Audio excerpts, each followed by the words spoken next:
Добрый вечер. На ТНВ Новости в студии Альбина Слугараева. И вот о чем расскажем прямо сейчас. Положительные тенденции и нерадостные показатели. Нужно жестко смотреть. Как в этом году сработала МЧС Татарстана, расскажет Дмитрий Аренин.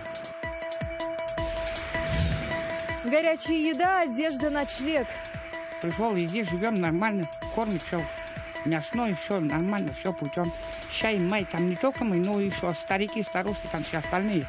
Где нашли себе приют бездомные и нуждающиеся, узнавала Алия Хайрудинова. Великие имена России, наблюдатели на выборах и задачи министерством от общества. Мы имеем 7 публичных задач, которые стоят перед данным ведомством, которые ведомства обязаны выполнить. Какие проекты в этом году реализовала Общественная палата республики, расскажет Салават Мухаммадулян. Не на санках, а на велосипеде. В Альметьевске прошел необычный заезд Дедов Морозов. Почему так? Удивилась Филюза Хамидуллина. На 5 лет вперед российская программа по жилищной политике и комфортной среде будет формироваться с участием татарстанцев. Сегодня в Москве на заседании рабочей группы Госсовета страны уже прозвучали первые предложения. Какие, услышала Дина Газалиева.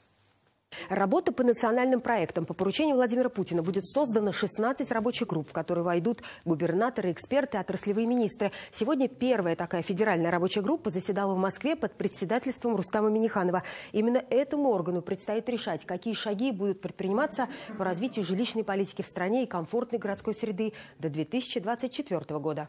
Тема касается каждого региона страны, и поэтому сегодня в зале заседаний на Старой площади в администрации президента представители всех субъектов. Заседание первое, но сразу, минуя организационные вопросы, максимально деловое. Участникам необходимо подготовить предложения по развитию жилищной отрасли и формированию комфортной городской среды для рассмотрения на президиуме Государственного совета страны. Члены рабочей группы сообща должны устроить мозговой штурм. Ведь цель национального проекта – построить в России дополнительно 120 миллионов квадратных метров жилья за пятилетку и каждый год улучшать условия проживания для 5 миллионов россиян. Комплексное развитие инженерной, транспортной и социальной инфраструктуры, а также эффективное использование земель в целях массового жилищного строительства. Совершенствование третье – механизм финансирования жилищного строительства. Четвертое – модернизация строительной отрасли и повышение качества индустриального жилищного строительства. О поддержке обманутых дольщиков речь заходит особо. Члены группы уверены, необходимо найти механизм, который с одной стороны будет поощрять застройку, с другой не даст в обиду покупателей квартир. С июля будущего года запланирован переход на проектное финансирование. Сегодня в Совете Федерации эти поправки в закон были поддержаны и законодателями. Есть еще вопросы по аварийному жилью. Мы с вами знаем о том, что были отдельные случаи, когда покупались квартиры в аварийных домах для того, чтобы получить потом полноценное жилье, то есть такой некий бизнес. Вот. Мы эти поправки сейчас вносим и в жилищный кодекс, и в 185-й федеральный закон. Сегодня на заседании договорились и о том, что лучшие практики субъектов по решению проблемных вопросов жилищного строительства и обустройства городской среды будут оперативно вписываться в федеральное законодательство, чтобы и в других регионах могли начать этот опыт применять. Дина Газалиева, Матвей Шинкаренко, Александр Ярошов, Марат Закиров, ТНВ, Москва. И сегодня же в Москве обсуждали, как организовать чемпионат мира по профмастерству WorldSkills, чтобы остались довольны и участники, и жители города. Здесь прошло заседание оргкомитета «Казань-2019». Провела его вице-премьер Татьяна Голикова. Основным докладчиком выступил Рустам Минниханов. Рассмотрели вопросы правового и финансового обеспечения предстоящего чемпионата. Президент республики рассказал о культурной и волонтерской программах грядущего события. Также затронули тему обеспечения безопасности и уровень подготовки российской команды. Сегодня мы должны обсудить основные вопросы, которые связаны с организацией деятельности, и наметить планы работы на 2019 год, чтобы планомерно и качественно подготовиться к мероприятию, которое нам предстоит проводить на всех уровнях власти. У нас сегодня в повестке 5 вопросов. Я предлагаю коротко докладывать по всем содержательным составляющим этих вопросов и обсудить именно те проблемные точки, которые на сегодняшний день организаторы и докладчики видят при подготовке и реализации мероприятий. Обеспечить безопасность на чемпионате рабочих профессий предстоит и спасателям республики. Сегодня они подвели итоги года. Здесь отметили, на чемпионате мира по футболу задача номер 1 ими выполнена. Но есть еще нерешенные другие вопросы. Об успехах и задачах Дмитрий Аренин. Мне позвонили, как главе сельского поселения, что горит дом. Так, не дожидаясь пожарных, пенсионерка Лидия Каткова сама спасла из горящего дома 10-летнюю девочку. Было очень сильное задымление. Одела я быстренько ее и вывела из дома. Я считаю, что это работа моя обыденная. Ничего здесь такого героического нет. Односельчане же очень благодарны за такую героическую работу своего главы. Сразу мы обратились к Лидии Ивановне. Куда мы обратимся? Лидия Ивановна тут же прибежала, как всегда. За спасение ребенка сегодня Лидия Каткова получила благодарность от МЧС. И таких, как она, в республике десятки. Как отмечают, благодаря таким поступкам спасателей штатных и просто неравнодушных татарстанцев, меньше людей стали жертвами чрезвычайных ситуаций. Уже Российской Федерации. В этом году произошло более 3000 пожаров. Это меньше, чем раньше. Однако погибших больше – 137 человек. Главными причинами называют неосторожное обращение с огнем и неправильное использование электроприборов. Уменьшить число жертв помогли превентивные меры – установка пожарных сигнализаций. В целом, в лучшую сторону с пожарами и гибелью людей на них хотелось отметить Новошишминский, Истричинский, Сабинский, Алексеевский, Нурлатский муниципальные районы. С худшей Верхнеуслонский, Высокогорский, Алькеевский, Мензелинский и Апасовский муниципальные районы. Им дали время на исправление. Я думаю, на следующий год мы такого не допустим. Уже 8-й год в республике не допускают крупных лесных пожаров и 5-й год чрезвычайных паводковых ситуаций. За год в Татарстане произошло 3 крупных ЧС. Самое резонансное – взрыв газа в жилом доме Заинска. Для ликвидации различных происшествий в республике создана крупная группировка спасателей. Более 20 тысяч человек и 6 тысяч единиц техники. В уходящем году оперативная установка на территории республики была близка к среднестатистическим значениям. Принимались адекватные решения. Осуществлялось своевременное реагирование на чрезвычайные и аварийные ситуации. Благодаря МЧС без ЧП в Казани прошел и чемпионат мира по футболу. То, что в этом году министерство в целом сработало как надо, отметил и Алексей Песошин. При этом премьер-министр призвал работать так, чтобы гибель людей было меньше, в том числе и утонувших. Те пороговые значения, которые стоят в стратегии 2030, они выполняются, но тем не менее нужно жестко смотреть за тем, чтобы не было год от года роста количества погибших и травмированных. В целом результаты деятельности министерства оцениваются как положительные. Чтобы люди меньше гибли и страдали, призвано больше обновлений техники МЧС. Главной же задачей спасателей на предстоящий год назвали обеспечение безопасности Казанского чемпионата мира по рабочим профессиям. Дмитрий Аренин, Рамзиль Гарипов, Юлия Муратова, Игорь Романов, ТНВ, Казань.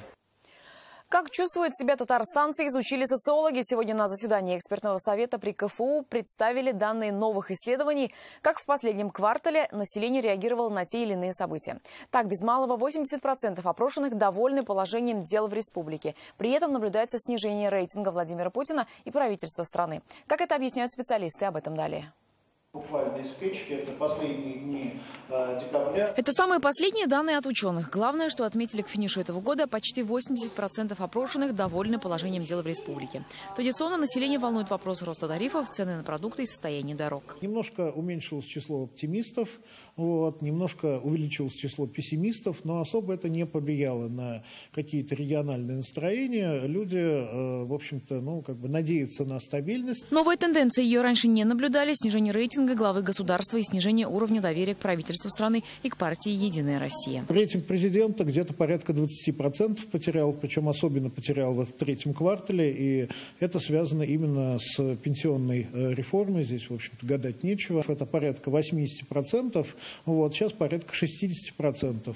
И, соответственно, это тоже очень большие цифры, и опять же, многие президенты могли бы с других государств позавидовать, этим цифрам. Очень интересный феномен, что несмотря на то, что что вот руководство Татарстана тоже входит в «Единую Россию», поддерживает эту партию. Все руководство Татарстана являются членами «Единой России». Население очень четко дифференцирует, где начались эти реформы. Значит, вот население отдельно взятой республики считает, что это федеральный центр, и поэтому, соответственно, пенсионную реформу, невыгодную для многих, да, проводит именно федеральный центр. Отношение к Рустаму Минниханову тоже поменялось только в положительную сторону. А вот что касается других цифр, то более 80% жителей республики довольны межнациональными отношениями, а более 90% никогда не сталкивались с ущемлением прав по национальному или языковому признакам. Очень распространенная, в значительной мере распространенная форма республиканской идентичности – это ощущение себя и татарстанцем, и россиянином одновременно. И это свыше половины татарстанцев. И в прошлом году, и в текущем году мы называем это паритетная татарстанско-российская идентичность. И это, по сути дела, такая стабильная основа благополучных межэтнических отношений. Исследователи добавляют, большинство татарстанцев обстановку в межнациональных отношениях называют доброжелательной, а тема изучения татарского языка не стала резонансной. Как посчитали эксперты, она коснулась лишь 20% татар. Тот, который мы пережили, он с точки зрения был, все разных точек зрения был очень сложный. И для России в целом, и для нашей республики. Вспомните, что очень эмоционально мы обсуждали законопроект о изменениях федерального закона о языках. Реанимировались даже уснувшие организации, структуры. Мы очень нуждаемся в спокойствии, с тем, чтобы наше истерзанное общество, оно двигалось прямо в противоположном направлении, чем куда оно развивалось в 2018 году. В этом году Совет заседал в последний раз. Как поменяется настроение жителей после Нового года, результаты новых исследований они представят спустя 3 месяца. Альбина Сладараева, Данил Филатов, ТНВ «Казань». Наблюдали за выборами, поставили задачи министерствам и дали имена аэропортам. Так текущий год провела Общественная палата республики. Сегодня в ней подвели итоги работы. О том, как общественность активизирует жизнь Общественной палаты, Салават Мухаммадуллин. Аэропорт столицы Татарстана будет переименован в честь поэта Габдуллы Тукая. Это, пожалуй, один из главных проектов Общественной палаты. Он объединил более 100 тысяч человек, и большинство сделали свой выбор в пользу Тукая. Одним из знаковых событий в уходящем году для Общественной палаты стали выборы президента страны. Ко дню их проведения палата подготовила около 3000 наблюдателей, которые следили за ходом голосования. Впервые право наблюдения за выборами было предоставлено общественным организациям, Общественной палате. Внимание и социальным министерствам. Культура, образование, соцзащита, здравоохранение. Для них подготовили по 7 общественных задач. Так, например, в 2019-м во всех школах и садиках должны появиться кнопки экстренного вызова. На втором месте у нас это, конечно же, ясельные группы. Это занятость женщин, которые смогут отдать детей в своих ясельных групп от 1,5 до 3 лет. Оно у нас тоже вышло как ключевое, это больше всего было предложений. Активно сейчас развиваются НКО. Их в республике почти 6 тысяч. Еще одним крупным проектом Общественной палаты стал запуск ресурсных центров для их поддержки в Казани, Челнах и Альметьевске. Которые должны помогать некоммерческим организациям и помогать с точки зрения привлечения грантов, и с точки зрения помогать то, как любой житель может включаться в эту работу, создавать некоммерческую организацию. Так, в 2018-м палата ожила и стала площадкой для дискуссий и гражданских инициатив. Салават Мухаммадуллин, Андерсон Тальцев, ТНВ, Казань. И вот одна из таких инициатив. В Казани 13 человек объединились, чтобы помогать обездоленным. На центральном рынке есть приют для них. Сегодня врачи, юристы, строители подарили им новый теплый вагончик. Олег Хайрудинов о тех, кто не на словах, а на деле несет добро. Елена Минхузина – хирург-офтальмолог. Каждый день по 3-4 операции. Говорит, что профессия выбрана не случайно. Ею движет желание помочь. Оно и привело Елену к людям, которые решили поддержать приют для бездомных. Пока она очередному пациенту возвращает зрение, на территории приюта устанавливают вагон для ночлега. Мир полон добрых людей, просто мы не всегда можем это реализовать в виде поступков. Поэтому, собравшись с группой инициативных людей, мы решили подарить место для проживания в виде бытовки. В этой группе 13 человек. Строители, бизнесмены, врачи, юристы. В своем плотном графике каждый находит время для добра. В этот раз они собрали 100 тысяч рублей. Я познакомил своих друзей с данным, проектом «Приют», где мы вместе совместными усилиями собрали денежные средства на бытовку, где уже завтра там смогут ночевать и жить люди. Пока в приюте 2 бытовки, мужская и женская, в каждой по 8 кроватей и даже телевизор. Камиль Юсупов здесь с самого основания, в мужской половине, за главного. В бане ходим каждую неделю, кормит хоть 4 раза, хоть 5 раз. Все нормально идет у нас. Давайте, у меня все готово. Рабочий день повара Гульшат начинается в 3 утра. Готовит как минимум 150 порций. Здесь можно не только получить горячую еду, но и по мере необходимости пополнить свой гардероб. Говорят, что особым спросом пользуется детская одежда. Она никогда не залеживается вне зависимости от сезона. Пьяных сюда не пускают. На территории 8 камер видеонаблюдения. И все посетители благодарны тем, кто дарит им условия для жизни. Алия Хайрудинова, Данил Филатов, ТНВ, Казань. Это новости на ТНВ и далее в программе. Новый арт-объект в центре Казани. Мы можем гордиться татарской слободой. Как теперь изменился городской облик и оценили ли работу казанцы, расскажет Рамиль Галиуллин. Не на санках, а на велосипеде. В Альметьевске прошел необычный заезд Дедов Морозов. Почему так? Удивилась Филюза Хамидуллина. На территориях опережающего социально-экономического развития набережные Челны и Зеленодольск заработают 6 инвестпроектов. Их сегодня одобрила правительственная комиссия. Заседание провел премьер-министр Алексей Песошин. Так, в Челнах будут производить универсальный решетчатый настил, скоростные гусеничные вездеходы и компоненты для грузовых автомобилей. В Зеленодольске полимерную арматуру, мягкие контейнеры. Резидентами будет создано более 300 рабочих мест. Сегодня в Казани наградили 100 лучших работников агропромышленного комплекса республики. Среди них агрономы, зоотехники, инженеры, ветврачи и кадровые работники. От тех, кто поднимает не только сельское хозяйство, но и престиж этой сферы. Вероника Гайнудинова. Занимаемся птицеводством. Лечение пернатых, разработка рациона и контроль за здоровьем птиц. 7-й год Илья Салихов – главный зоотехник на птицефабрике в Менделеевском районе. Эти основные показатели строят будущее нашей компании, нашей фермы.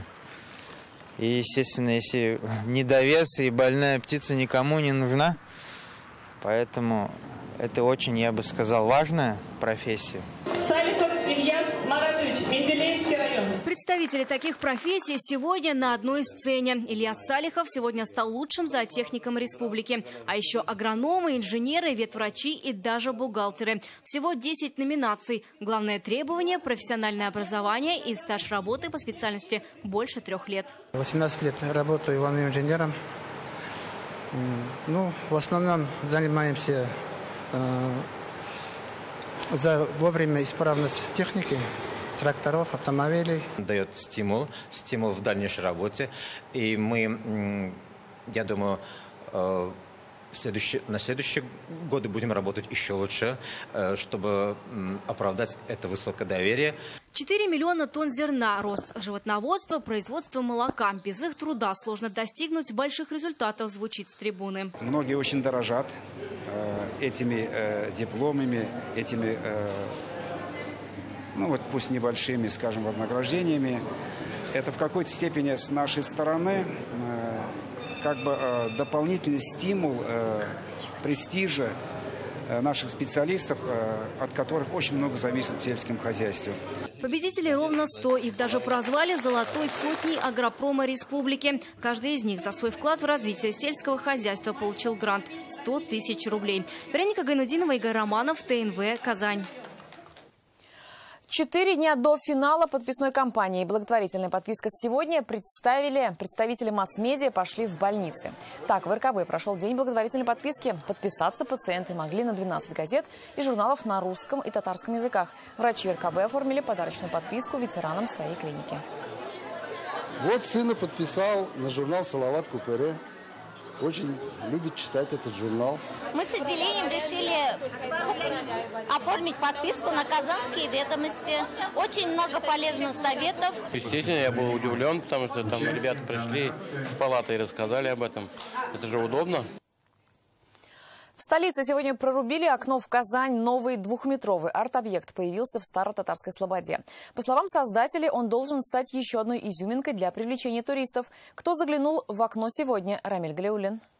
По задумке авторов, новый арт-объект должен стать узнаваемой точкой притяжения старой татарской слободы. И теперь у жителей и гостей города появилось новое место для фотографий в историческом центре города. Окно в Казань прорубили на улице Каюма-Насыри. Идея принадлежит Юлии Юнусовой и Марии Мелентьевой. 1,5 месяца кропотливой работы, и замысел воплотился в жизнь. Мы вдохновились старой татарской слободой, именно зодчеством ремесленников деревянного зодчества. Прототипом для нас стал наличник с дома реального. Новая достопримечательность городской среды представляет из себя оконный наличник с металлическим основанием. Резная работа высотой 2,5 метра выполнена из сосны. Обещают, деревянная фоторамка прослужит более века. Такое хорошее, качественно сделанное окно у нас появилось на улице Каюма-Насыри, где мы уже с вами не видим такой городской среды, которая здесь была. Уже очень много здесь нового строительства.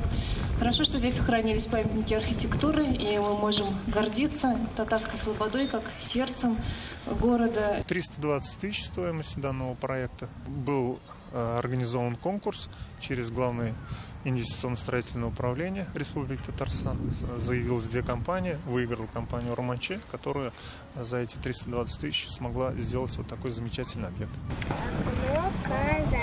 Новый арт-объект деревянного зодчества пришелся по душе жителям города. Казанцы уверены, такая незамысловатая композиция сможет принести пользу. Нам нравится, мы хоть тут живем, давно не видели, красиво, интересно. Думаю, что туристам тоже будет интересно на таком фоне сфотографироваться. Вроде симпатично так. Пусть будет красота Казани. Это не первая достопримечательность в историческом центре города. Месяц назад на берегу озера Кабан открыли памятник Шагабуддину Варджани, выдающемуся татарскому богослову и историку. Рамиль Галиуллин, Ильшат Мухаметов, ТНВ, Казань. Лав Радио запускает новогодний марафон. Любой желающий может прийти в открытую студию в торговом центре «Республика» и записать свои пожелания. Они прозвучат в празднике. Желаю много приятных моментов, добра, улыбок и волшебной сказки. Ильсия Батрудинова и маленькая Эмилия одни из первых записали свои поздравления для эфира Лав Радио. Именно с него они начинают свое утро по дороге в садик. Мне кажется, идея вообще шикарная, что у всех есть возможность вот так вот на радио записаться. Было бы здорово услышать себя или дочку мою, которая поздравляет всю страну с Новым годом. Поздравляю всех вас. Пожелания любви и счастья, исполнения желаний и хорошего настроения. Записать свое поздравление может любой желающий. Услышать свою аудиооткрытку на радио можно в период новогодних праздников в эфире Big Love Message. Это прекрасная возможность выразить свои чувства и выиграть классные подарки. Мы разыгрываем ужин в ресторане, и авторов самых оригинальных поздравлений будем обязательно награждать. Приходите к нам записать новогоднее поздравление. Новогодний микрофон Лав Радио открыт 21, 22, 28 и 29 декабря с 17 до 20 часов в торговом центре «Республика». Зарина Ахметова, Данил Филатов, ТНВ, Казань. Они слезли с санок и пересели на велосипеды. И сегодня улицы Альметьевска заполнили Деды Морозы. Вихрем они пронеслись по улицам города. Куда торопились, спросила Фируза Хамидуллина.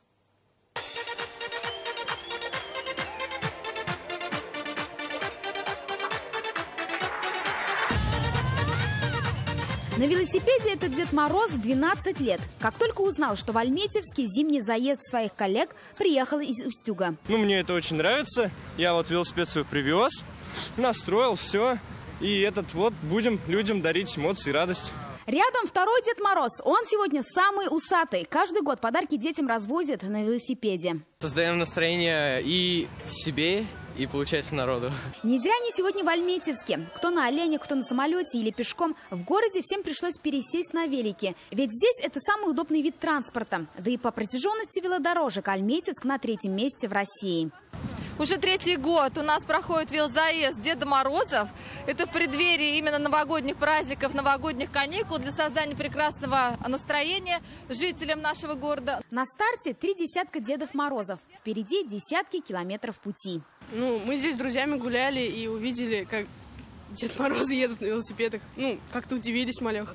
Очень обрадовала, развеселила, и прям неожиданная такая акция подняла настроение. Сегодня город заполнили они на велосипедах, современные и молодые, несут атмосферу праздника и хорошего настроения. С Новым годом! Фируза Хамидуллина, Ирина Хабибуллин, ТНВ, Альметьевск. Далее эфир продолжит программа «Вызов 112», а сейчас прогноз погоды. Я же прощаюсь до завтра. Всего доброго и до свидания.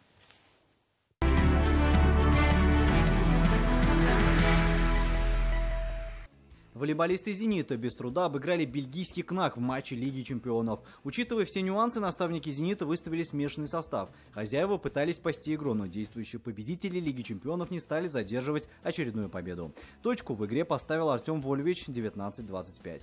В международном турнире «Зенит» одержал 2 победы в 2 турах. 16 января казанцы сыграют в Турции с Халкбанком. 23 декабря в рамках чемпионата России «Зенит» примет дома Нову.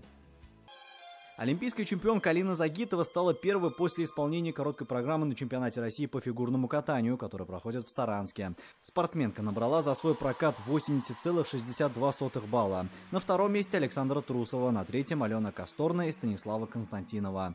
Серебряный призер Олимпиады в Пхенчхане, двукратная чемпионка мира Евгения Медведева, занимает 14 место.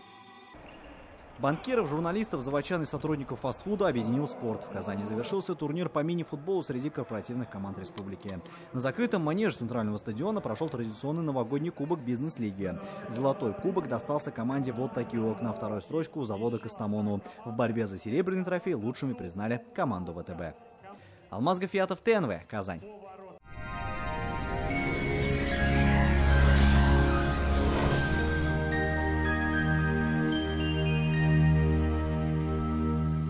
Здравствуйте! О погоде после полезной информации.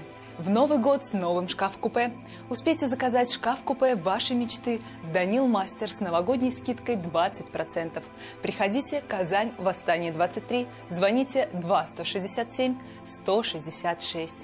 В предстоящие сутки станет прохладнее. Местами возможен снег. По данным сервиса Яндекс.Погода, на юго-востоке республики довольно прохладно и снежно, до -14. На северо-востоке Татарстана также около -14 и снежно. На севере республики аналогичная погода, ожидается снег. На северо-западе республики весь день будет идти снег 13-14 градусов ниже 0. На юго-западе Татарстана пасмурно, возможны осадки 11-12 градусов ниже 0. В центре республики аналогично, до -14. В воскресенье дневные температуры станут выше, снег местами усилится. Спонсор показа – клиника Фарм-Т. Лечение аденомы и простатита по европейским стандартам, без боли и операции на израильском аппарате Термекс. Телефон в Казани 292 66 77. Клиника Фарм-Т. Радиоволновое лечение аденомы и простатита на израильском аппарате Термекс. Без боли, без операции. 292 66 77. Новый год – время, когда сбываются самые заветные мечты. Только в декабре потребительский кооператив «Семейная копилка» дарит пайщикам сертификаты на отдых в санатории. Программа «Тариф новогодний». 18% годовых сроком на 12 месяцев. Подробности по телефону 843 239 17 36. Улица Чистопольская, 55. Спонсор программы – потребительский кооператив «Семейная копилка». Время идет, доход растет. Вас ждут по адресу город Казань, Чистопольская, дом 55. Телефон 239 17 36. В Казани весь день будет идти снег. 10-12 градусов ниже 0. Ветер юго-восточный 3 метра в секунду. Атмосферное давление 762 миллиметра ртутного столба. Влажность воздуха 87%. В магнитном поле Земли спокойно. С болями в спине и суставах медицинский центр «Доктор Ост» поможет справиться без операций и протезов. Современные технологии, запатентованные методы и профессионалы своего дела. Вернуться к полноценной жизни просто. Остановись немедленно! Ты что, с ума сошел? Спинку хоть потрите. Ну, пожалуйста. Тебе спину уже лечить надо. Выходи, адрес напишу. И суставы тебе там вылечат, и согреют заодно. Тепленькая пошла. Медицинский центр «Доктор Ост». Прочувствуй наше тепло. Только в январе горячее предложение на лечение болей в спине и суставах. А в каникулы еще и теплый подарок.